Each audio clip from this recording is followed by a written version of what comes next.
Hi, welcome. So I'm going live because there's so much happening astrologically right now that I just had to share it with you. It's about 11:30 my time, and I could just feel the energy building. And we have a full moon lunar eclipse this Sunday, May 15th.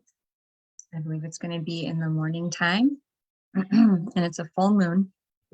And it's going to be in a sign that most people are saying it's going to be in a different sign than what most people are saying.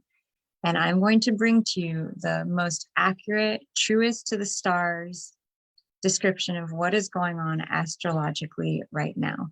So if you have been going through some intensity, that's very normal for when we are approaching a full moon.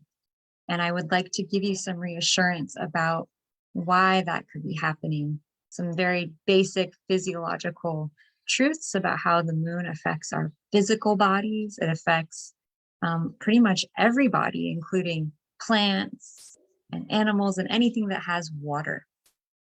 So, how many people have noticed that when the moon is full, things get a little more intense, right? If you've ever known someone who works at a hospital, a doctor or a nurse or a care provider, you can ask them what happens at the time of the full moon. Trust me, I've asked several people, almost every single one of them has said, it gets crazy. I don't want to go into work because everybody's running around crazy, right? I know for myself, when the full moon comes, I tend to feel more intensity.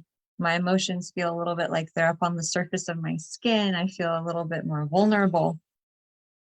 And so I really wanted to create this video to offer comfort and solace that you're not going crazy, that the moon does affect us physiologically. And astrologically, there are so many things going on, from Mercury going retrograde on Tuesday. So now we're on Friday, Saturday. And Pluto actually went retrograde a couple weeks ago. So Pluto is a very deep planet. The sign that Pluto rules is Scorpio.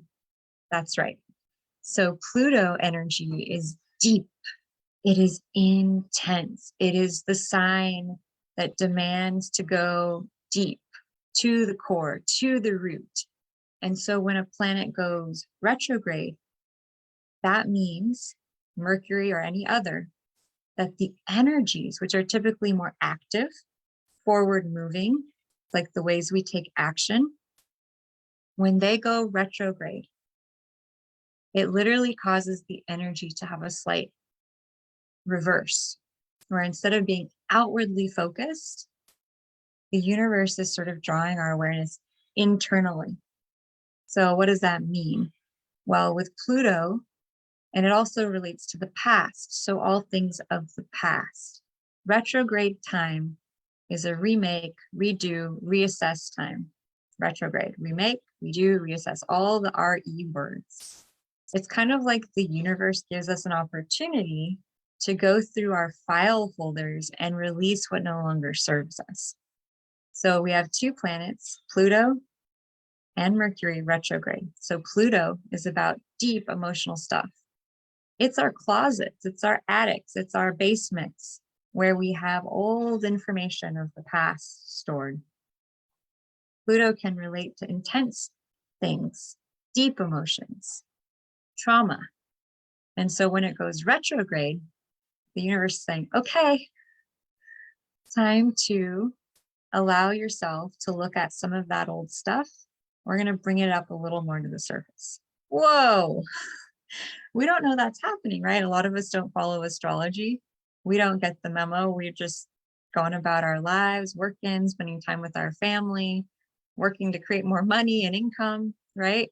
And all of a sudden, those planetary bodies that we see up in the night sky, those stars and those planets, are doing stuff.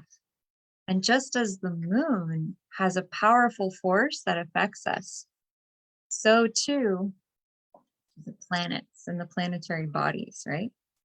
So with that in mind, I'd like to share with you a little bit more about what's happening astrologically.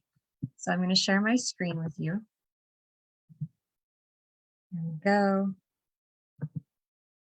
And I appreciate you taking the time to watch this. If you're up, if you're awake right now and you happen to catch this, I had a big full day and something in me was like, you've gotta get this information out there. So the name of my business, I do Sideral Astrology Readings, and I also do energy clearing, because the Sideral Astrology chart is like a map that can guide us to learning more about our soul purpose, who we are, what we're all about, right? But once we get a better idea of that information, who we are, what we're all about, the thing is, what do we do with that?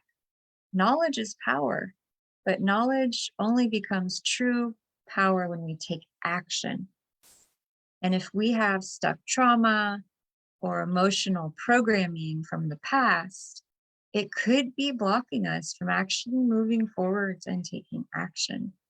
And I speak from experience here, because I had trauma that was preventing me from taking action on my life and my purpose. And magically, I found various tools and systems that energetically, vibrationally help me to shift out of the muck and the stuck. Yes, I still go through stuff. Yes, I'm still going through my challenges and healing them.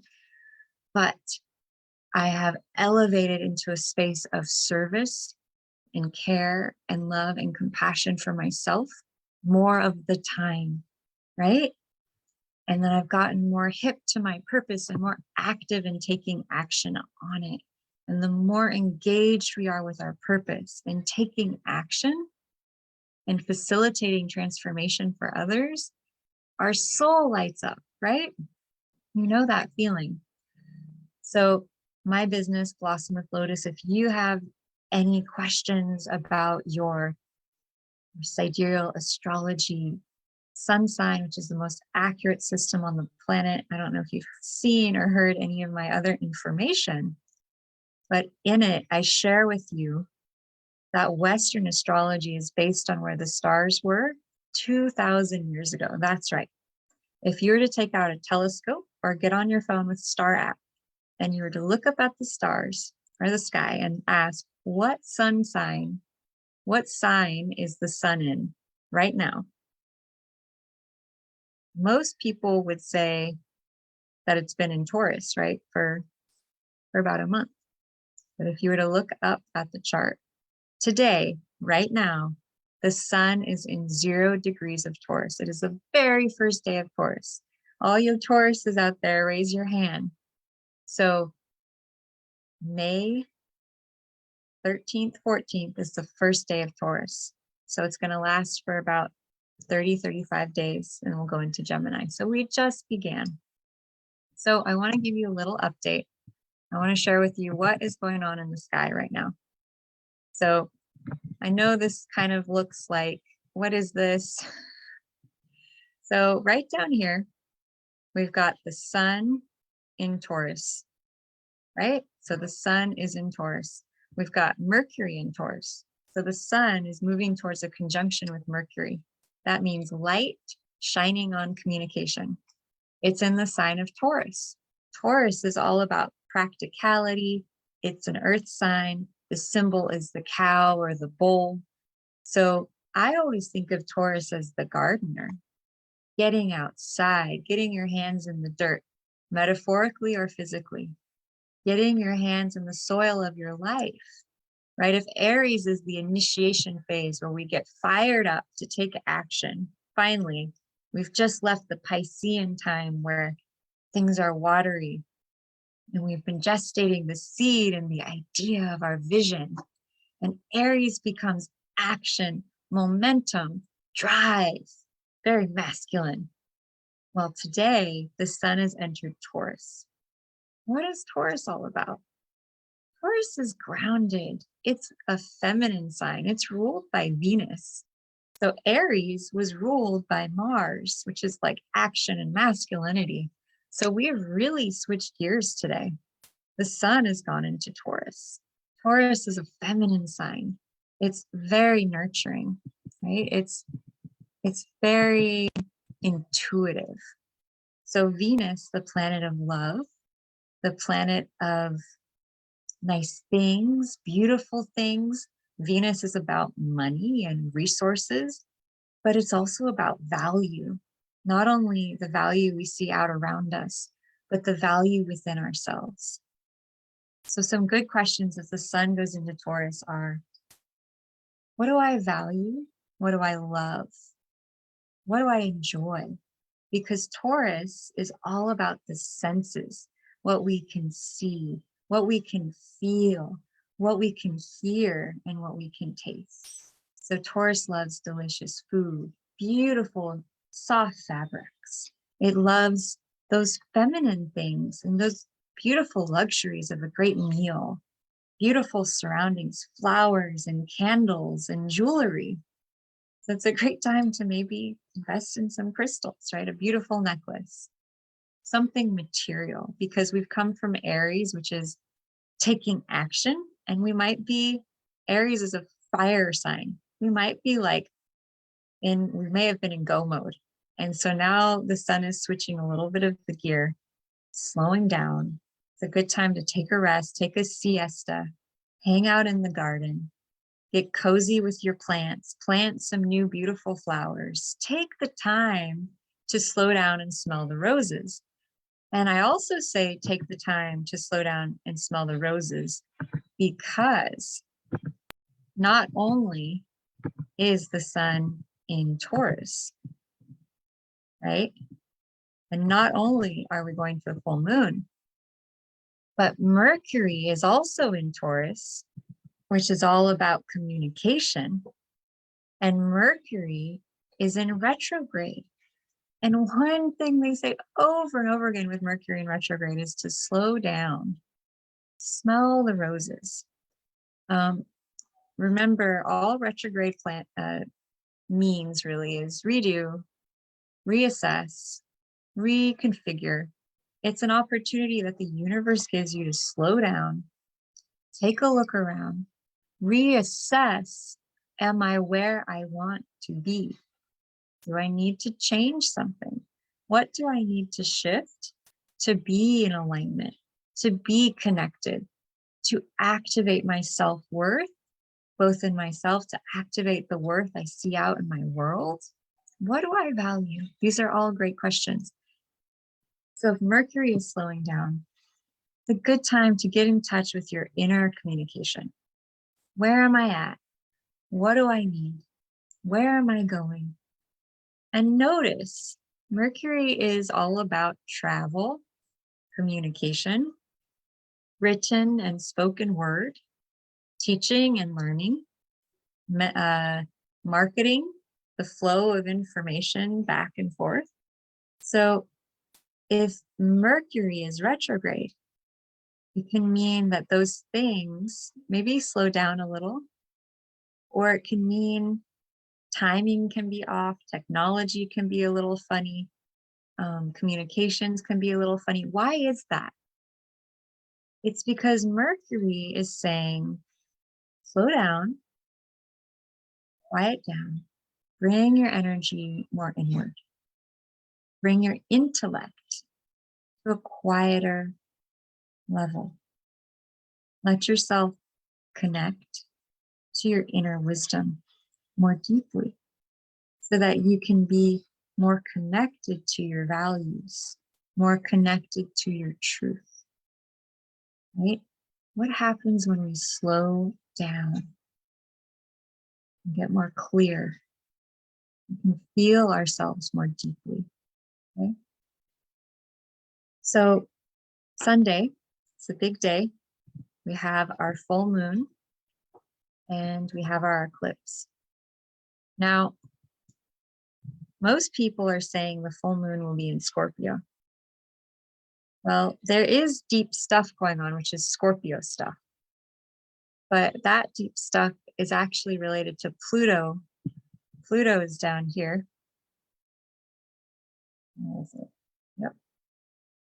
Pluto retrograde over here in Sagittarius. Last couple degrees of Sagittarius. So that can be transformation around our philosophies, transformation around where we live, our travel, foreign travel, our higher mind, higher education, kind of going through a deep reassessment. Okay. Then we come down and we're going to come up to the full moon and the eclipse on Sunday. And it's going to be in Sideral Libra. So what does that mean? Well, Libra is all about relationships. Libra is all about partnership, not just any type of partnership. Libra is about contracts, commitments, relationships, and choices you've made that are binding. Okay. So we're talking marriage, business partnerships. We're talking those deep soul contracts that we have with some people in our lives. So the eclipse is happening in Libra. The moon will be full in Libra on Sunday. So are you having relationship stuff come up? Are you having to sort of reassess things or look deeper, or are relationship memories from the past coming up to finally be cleared, right? So why is it that full moons are so intense, so activating, and tend to bring everything up to the surface? Well, let's take a moment. Let's go out to the garden, right? Let's imagine we've got these beautiful plants, can smell the flowers. Our feet are maybe barefoot in the mud. What do we sense? What do we see? We see beauty, right? We connect to the earth. Well, what happens with the plants on a full moon? So on a full moon, we know that the moon affects the tides, right? So powerful, it affects the very tides. What else do we know? Well, if the moon can affect the tides, what else is the moon affecting? The moon is also affecting anything and everything with water. So our plants out in the garden, at full moon time, all of the water in a plant rises up to the very top of the plant. Right? That's amazing, right? Yeah, the plants go through a cycle with the moon every month. So at the new moon, the waters and sap of a plant are down in the root system. That's why it's the best time to plant a seed. And then as the moon progresses and gets fuller and larger, the sap rises up to the crown of the plant. That's the best time for harvest. So in the same way, for humans and our physical bodies, the full moon is a time when all of our water of our body, the blood and all the fluids come up to the surface of the skin. What? Yeah, so it can be really intense. It literally pulls our emotions, energies, sensitivities, awareness up to the surface. So everything's up. So it is a fabulous time to do energy clearing, because trauma, as we know, can literally be stored in the body somatically. And so releasing that energy is a really powerful process at this time. So the full moon, like anything in life, is literally just there to trigger up the old stuff and release it, let it go, so you can finally celebrate more freely. But if we don't have the right tools, sometimes we don't know how to handle all the intensity that is rising up. So I also want to share with you something I found very, very interesting, which I didn't know before, which is that the full moon affects our emotions, our bodies. And this Sunday, there's an eclipse. So what is the difference between an eclipse and just a regular full moon? Well, first I need to explain eclipses. So we have 4 of them per year, okay? And they come in sets of 2. First, we have a solar eclipse, then we have a lunar eclipse. We have a solar eclipse on the new moon, and we have a lunar eclipse on the full moon. 6 months later, we're going to have 2 more eclipses. New moon solar eclipse, full moon lunar eclipse. These are like bookends of a 6-month period. So where the new moon usually lasts for 2 weeks and we have a full moon and a culmination point, the eclipses cause that period of time from new moon to full moon to be like 6 months. So whatever this theme is, in this case, it's probably having to do with relationships because the moon will be in Libra. We have 6 months from now to kind of work out and iron out these themes. So there's something in astrology known as the north and the south nodes of the moon. Raise your hand if you've ever heard of them. Maybe from me. Most people haven't even heard of them. What are they? So they're astrological points mathematically found between the paths of the sun and the moon. These points are descriptive of your karmic destiny, where you're headed in this life or where you've been. So the north node is like the North Star. You follow it and you feel absolutely incredible. The south node is our comfort zone, where we come from. When we follow that, we feel great, but we don't feel fulfilled. Why am I bringing this up now? Well, because the lunar and solar eclipses affect the north and the south node. In fact, the north and the south node always fall within 19 degrees of the lunar and the solar eclipse. Pretty amazing. So lunar and solar eclipses have a lot to do with destiny. They have a lot to do with our soul purpose. And we have the south node is in Libra right now. So that's relationship. And the moon will be in Libra on Sunday, conjuncting that south node. I think it's about 9 degrees apart. So our past relationships are what are up on the table to be looked at: partnerships, businesses, etc. And then our north node is 20 degrees of Aries, and that's 19 degrees away from the sun being in 0 degrees of Taurus. So the north node is all about leadership, personal empowerment, rising up towards the best, awesomest version of your life. So that is it in a nutshell. And I just want to wish you all a very happy full moon time, a happy eclipse. I think I'll probably do another presentation in the next couple of days to clarify it more. I just wanted to get out on the table that, look, there is a full moon on Sunday and a lunar eclipse. It may be bringing up deep emotional, spiritual, physiological stuff. If you would like to know more about how this eclipse may be affecting you personally, astrology is an amazing tool, because we can say, okay, the moon is going to be in 1 degree of Libra. And then we take your personal astrology chart and we see, where do you have 1 degree of Libra? Now, there are 12 houses in an astrological chart, 12 houses related to 12 areas of your life. So if Libra were to be in your 7th house, that would be double relationship, because the 7th house is all about relationship. If you had 1 degree of Libra in your 10th house, that would be career. It would mean all things related to your career and your relationships. So if you have any questions, you would like to learn about how this eclipse may be affecting you personally, may be affecting you for the next 6 months till the next eclipse, I'm super happy to share that information with you. Just leave a comment below. I can send you a link to do a free 15-30-minute session where we can look at how might this be affecting you personally. And I also do energy clearing. So if there's anything coming up that you need support with to transform and release finally, please let me know. I'm happy to support you. It's my joy and my honor to serve. I wish you all have a beautiful night with love from my heart. I really appreciate each and every one of you. It's a gift and a blessing to be here. Send you love, send you light.